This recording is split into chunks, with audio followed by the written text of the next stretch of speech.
our new secret weapon, the Mega Minions. If you're a fan of Gru and the Minions, you're surely counting down the days until the release of Despicable Me 4.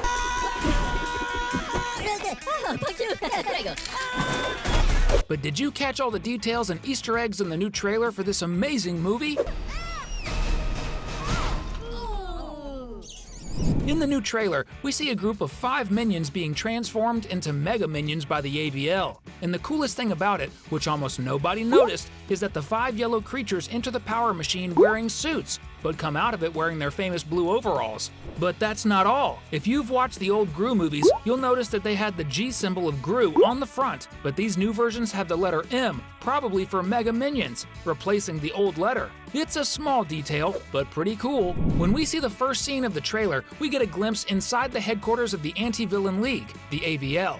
And we can notice that minions also need love, as one of them seems to be accessing a dating platform. And we can see that in the profile picture he's looking at, there's another minion dressed in a Hawaiian style, which is a reference to a scene in Despicable Me 3 where the yellow characters dress up for a luau. The funniest detail is that as the scene progresses, we see that the other minion who owns the profile is right there on the other side.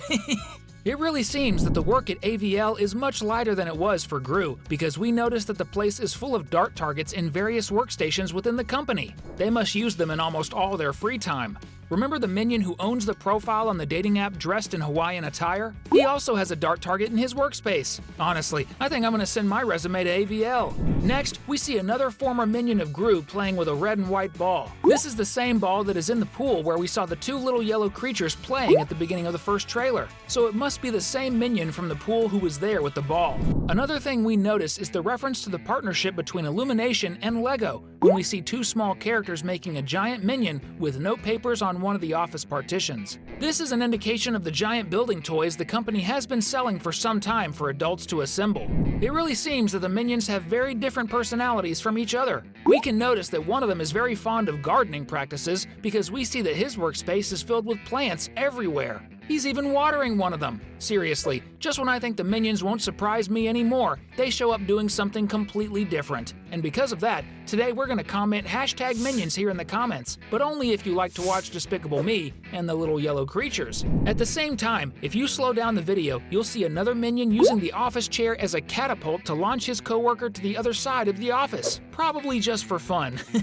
And the work at AVL is so relaxed that next, we see another minion carrying a children's water gun, which is used for kids' hunting games. We also see a group of minions celebrating the birthday of a human member of the AVL with candles, cake, and even birthday balloons. One of the minions is even taking a selfie. It's clear that the selfie is meant to capture the moment, as well as to show the minions in their old formation that they always use when they're going to sing some choir-like music, as we've seen several times in the franchise's recent films. Everyone knows that the thing minions love to eat most in the world is bananas, and that's why they would have an emergency supply stored inside the Anti-Villain League. The problem is, they put them inside the file cabinet, and there are so many that the furniture is practically collapsing. Imagine how many bananas must be stored there.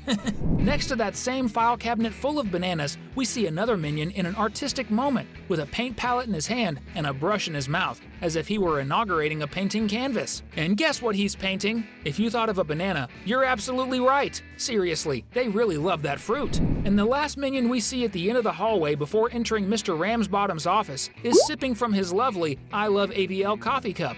But that's not the detail. The thing nobody noticed is that he didn't quite enjoy the coffee, so much so that he spat it back into the pot and put it back in the coffee machine.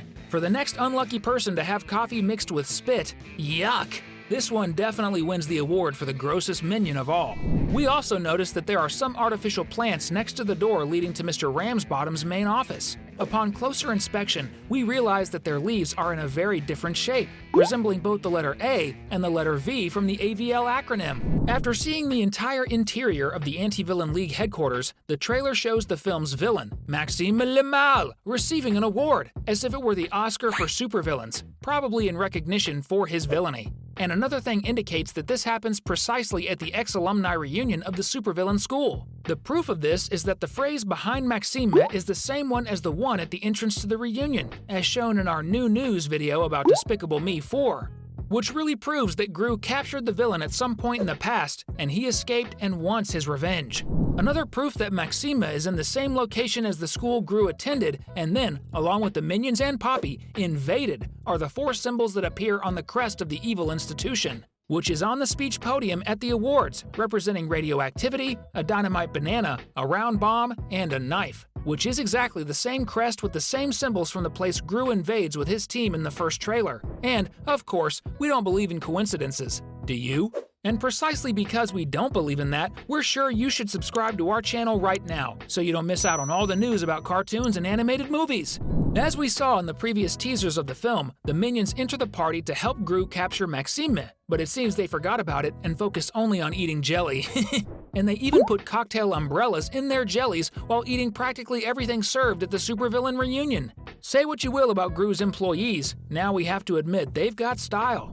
In the first trailer, we see that the flying machine used by Maxime Le Mal is a kind of robotic cockroach piloted by his girlfriend, Valentina. But at some point, it seems they'll need to refuel their cockroach robot with gasoline, so they stop at a gas station. And when the villain goes to make the payment, we can see that his card is from the evil bank, the same one managed by Mr. Jenkins, Vector's father, Gru's enemy in the first Despicable Me movie.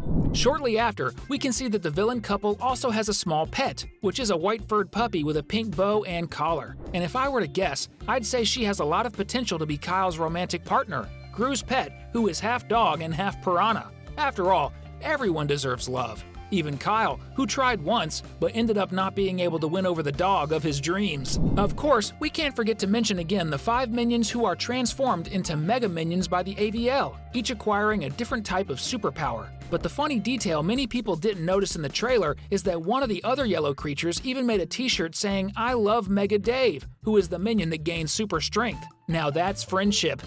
In the same scene, we can see that some minions really enjoy board games, and it's possible to see a Ludo and a chessboard on the cafeteria table, with pieces of various colors. My question is, do they really know how to play these games, or are they still learning? Speaking a bit about Gru's family, we all know that Gru Jr. likes his mother much more than his father, and we can say that by all accounts, he likes Gru's food much more than the food his mother gives him. When we see Lucy putting a jar of baby food on the baby's high chair, we immediately see his expression of joy turn to sadness. Next, we see the jar of baby food thrown on the table and overturned, while the baby tries to grab one of the bacons made by Gru for Agnes, who in her new life will be called Brittany. So, at least in that, it seems we have a point for Gru on the Gru Jr.'s affection scale. Which is good, since throughout the movie, from what we could see, Gru's little son and his dad will need to participate in a raid on the supervillain school together. I don't know about you, but I'm very excited to watch the movie and find out how all of these things will fit together. And if you're also waiting for this, to help you pass the time, we're leaving 2 very cool videos for you to watch and enjoy right now. Just choose and click. Thanks, and see you next time.